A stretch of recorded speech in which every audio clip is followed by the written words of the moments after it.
Okay, we're going to take a look at the concept of chords and the idea of what a chord is. I have here laid out on my keyboard the basic major chord for C. C, E, G. Now I'm going to have to use my proper fingering for this, so I'm going to use my pinky, my middle finger, and my thumb, and you will hear the C chord. That is a major chord. What makes up a major chord, when we talk about the concept of intervals, is a major third and a minor third. Together, a major chord sounds fairly pleasant. Not a big deal.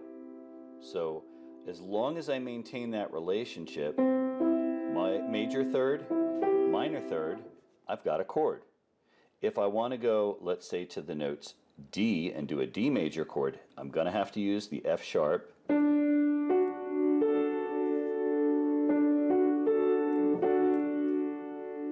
Okay, if I want to go to a note like B flat,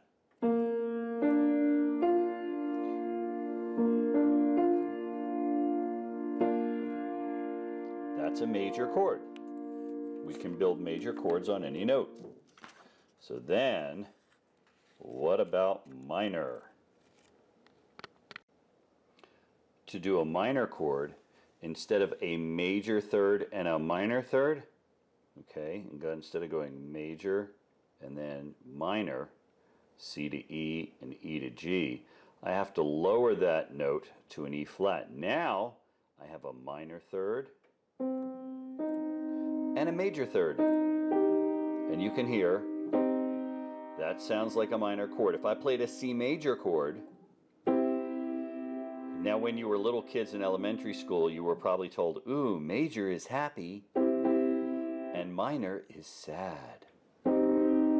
That's really simplistic, but if that helps you remember the concepts, it's not terribly bad. So, a minor chord has a minor third, and so if I want to play a D minor chord, D, minor third to F, major third to A,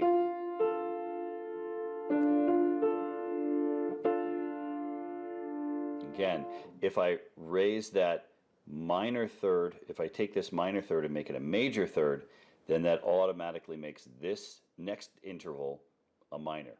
So if I go minor and I go up to major, this major becomes minor. I know, that sounds a little confusing, but here's the sound difference. Minor, major.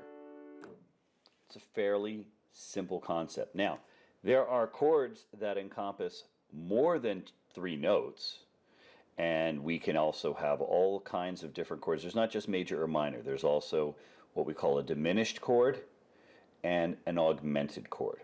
A diminished chord is actually made of 2 minor chords, 2 minor intervals.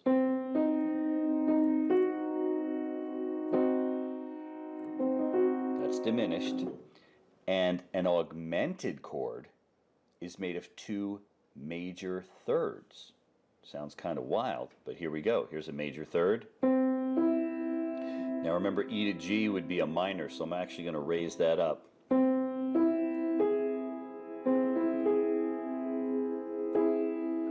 That is an augmented chord. Now there can also be chords with lots of notes in them. Okay, if I play C, E flat, F, and B flat,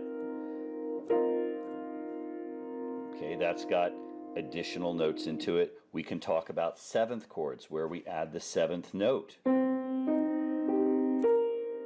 This is the 7th note above C. It's a minor 7th, so that's a 7th chord. And you can get into all the variations and permutations. Generally, we're dealing with major and minor chords, but we do have chords that are thicker, more notes in texture in our music, and we do occasionally encounter augmented or diminished chords.